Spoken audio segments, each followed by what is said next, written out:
It's a really rare car in my opinion. I never see these way back when. 59 Ford Ranchero.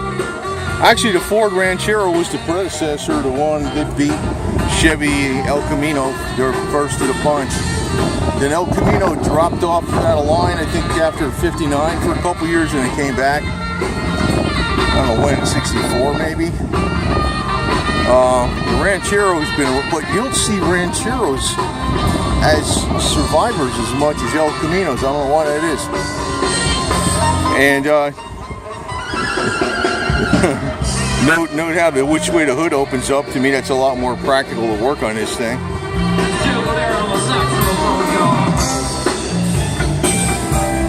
Looks like he's got.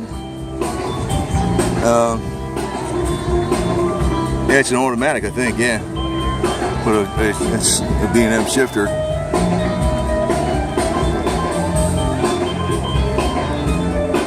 I don't know what the hell's in here, but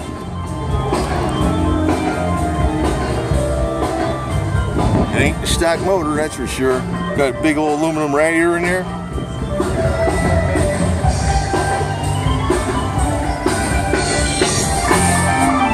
Nice tonneau cover.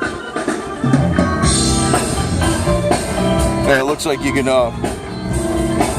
open them up. That's straight out, go right off the headers, whatever's out there, or through the muffler. That's Harrison on the keyboard.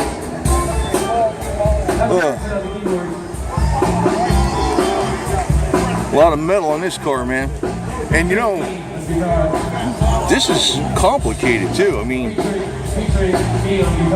you had to fix this thing. God, it's like you got a lot of curves back here.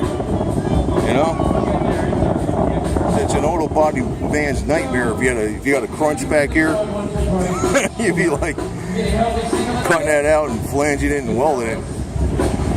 Man, that's a complex setup back here. But that makes it stronger too. These were strong cars. Don't let them fool you.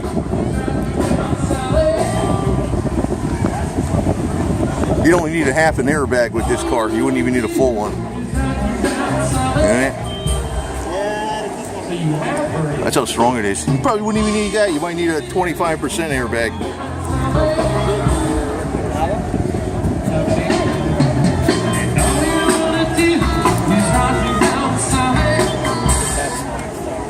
Yeah, it's sweet.